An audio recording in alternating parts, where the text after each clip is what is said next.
Hello விவாஸ், இன்னைக்கான video பதிவில் நம்ம பார்க்க போகிறது ரொம்ப முக்கியமான ஒரு ஆன்மீக தகவலுங்க. அதாவது ஆடி மாதம் பிறந்தாச்சு. இந்த ஆடி மாதம் அப்படிங்கிறனாலே தெய்வத்திற்குரிய ஒரு காலகட்டம். இந்த மாதம் முழுவதும் பார்த்திங்க அப்படின்னா இறை வழிபாட்டுக்கு உகந்த ஒரு காலகட்டமாக நாம் பார்க்கப்பட்டு வரோம்.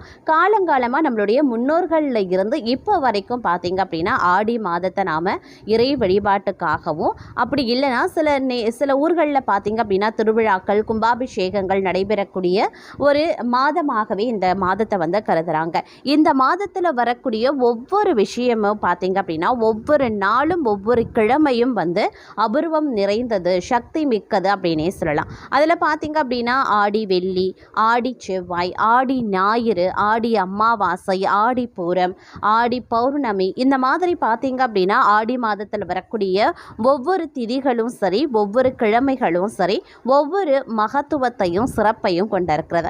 நாம் ஆடி மாதத்தில் செய்யக்கூடிய ஒவ்வொரு வழிபாடும் நம்மளுடைய வாழ்க்கையின் வளமையை அதிகப்படுத்தும், செல்வ செழிப்பை அதிகரிக்கும் அப்படின்னே சொல்லலாம். அந்த வகையில் ரொம்பவே விசேஷத்திற்குரியது ஆடி மாதத்தில் வரக்கூடிய வெள்ளிக்கிழமை.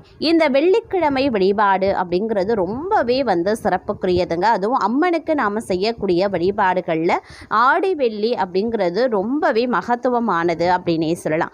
அப்படிப்பட்ட இந்த ஆடி வெள்ளியில் நாம் செய்யக்கூடிய வழிபாடுகள் என்ன அப்படிங்கிறத பற்றின ஒரு சுவாரஸ்யமான பயனுள்ள தகவலை தான் இன்னைக்கு வீடியோவில் தெரிஞ்சுக்க போகிறோம். ஸோ இந்த பதிவு உங்களுக்கு மிக பயனுள்ள விகிதத்தில் இருக்கும். வீடியோவை ஸ்கிப் பண்ணாமல் கடைசி வரைக்கும் பாருங்கள். வீடியோக்குள்ளே போகிறதுக்கு முன்னாடி இது வரைக்கும் நீங்கள் நம்ம சேனலை சப்ஸ்கிரைப் பண்ணலை அப்படின்னா உடனே சப்ஸ்கிரைப் பண்ணிக்கோங்க. அப்படியே பக்கத்தில் இருக்கக்கூடிய நோட்டிஃபிகேஷனுக்கான பெல் பட்டனையும் ப்ரெஸ் பண்ணிக்கோங்க. சரி நேயர்களே, வாங்க வீடியோக்குள்ளே போகலாம். ஆடி மாதத்தில் வரக்கூடிய அனைத்து நாட்களுமே அம்மன் வழிபாட்டுக்கு ஏற்றது அப்படின்னாலும் ஆடி மாதத்தில் வரக்கூடிய வெள்ளிக்கிழமைகள் ரொம்பவே சிறப்பு வாய்ந்ததாக சொல்லப்படுது. ஆடி மாதத்தில் வரக்கூடிய வெள்ளிக்கிழமைகளில் அம்மனை நாம மனதார வழிபட்டா வேண்டிய வரங்கள் அனைத்துமே கிடைக்கும் அப்படிங்கிறத நம்பிக்கை. ஆடி வெள்ளி அப்படிங்கிறது தெய்வீக ஆற்றல் நிறைந்த மிகவும் சக்தி வாய்ந்த நாளாக கருதப்படுகிறதுங்க. இந்த ஆண்டு ஆடி மாதத்தில் பார்த்தீங்கன்னா வரக்கூடிய வெள்ளியில் அம்மனை எப்படி வீட்டிற்கு அழைக்க வேண்டும், என்னென்ன வழிபாடுகள் செய்ய வேண்டும் அப்படிங்கிறத நாம் தெரிஞ்சுக்கலாம். பொதுவாகவே வெள்ளிக்கிழமை அப்படிங்கிறது மங்களகரமான ஒரு நாளாக பார்க்கப்படுது. இது அம்பிகையை அல்லது பெண் தெய்வங்களை வழிபடுவதற்கு ஏற்ற நாளாக கருதப்படுது. அதிலும் அம்மனுக்கு உரிய ஆடி மாதத்தில் வரக்கூடிய வெள்ளிக்கிழமை மிகவும் சிறப்பு வாய்ந்ததாகும். இந்த நாளில் சில குறிப்பிட்ட வழிபாடுகளை வீட்டில் இருந்தே செய்யறதுனால அளவில்லாத நன்மைகளை பெற முடியும். அதோடு நாம் என்ன வேண்டுதல் வைத்து இந்த வழிபாட்டினை செய்கிறோமோ அதை அப்படியே நிறைவேறும் என்பது பக்தர்களின் நம்பிக்கையாகவே இருக்கிறதுங்க. இந்த ஆண்டு ஆடி மாதம் ஜூலை 17ஆம் தேதி வெள்ளிக்கிழமை துவங்கி ஆகஸ்ட் 17ஆம் தேதி வரை இருக்கிறதுங்க. ஆடி முதல் நாளே பார்த்தீங்க அப்படின்னா வெள்ளிக்கிழமையில் அமைந்திருக்கிறது. இது மிகவும் சிறப்புக்குரிய ஒரு நாள் அப்படின்னே சொல்லலாம். இந்த மாதம் அப்படிங்கிறது ஆடியில் வரக்கூடிய அனைத்து வெள்ளிக்கிழமைகளும் மகத்துவம் பெற்றது அப்படின்னே சொல்லலாம்.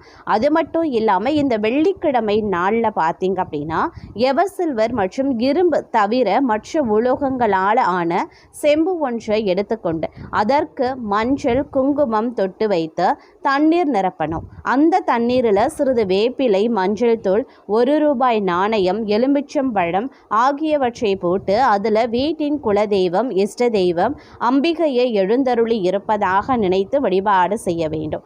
ஏதாவது வேண்டுதல் நிறைவேறும் அப்படின்னா அந்த வேண்டுதலை மனதார வேண்டிக் கொண்டு இந்த ஆடி மாதம் முழுவதும் எங்கள் வீட்டில் எழுந்தருளி எனது வேண்டுதலை நிறைவேற்றி தர வேண்டும் அப்படின்னு மனதார வேண்டிக் கொள்ளலாம். எந்த வேண்டுதலும் இல்லை இருந்தாலும் அம்மனின் அருளை பெற வேண்டும் அப்படின்னாலும் இந்த வேண்டுதலை செய்யலாம். காலை மற்றும் மாலையில் வீட்டில் விளக்கு ஏற்றி வைத்து அபிராமி அந்தாதி படித்து நாம் தாராளமாக வழிபாடு பண்ணலாம். பகல் நேரத்தில் இலை போட்டு படைக்கக்கூடிய வழக்கம் இருக்கிறவங்க சாம்பார், கூட்டு, பொரியல், கூழ், துள்ளு மாவு, இளநீர் போன்றவற்றை அம்மனுக்கு படைத்து வழிபாடு செய்யலாம்.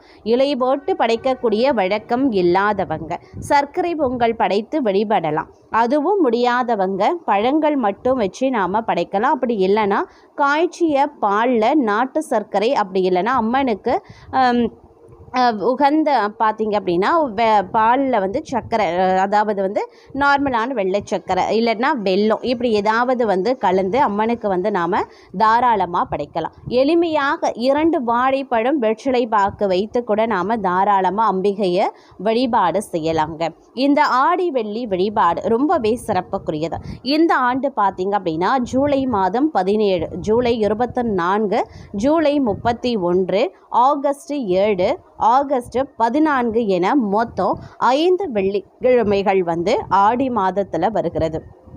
ஒவ்வொரு வெள்ளிக்கிழமையிலையுமே அம்பிகையை ஒவ்வொரு முறையில் வழிபாடு செய்ய வேண்டியது முக்கியம்.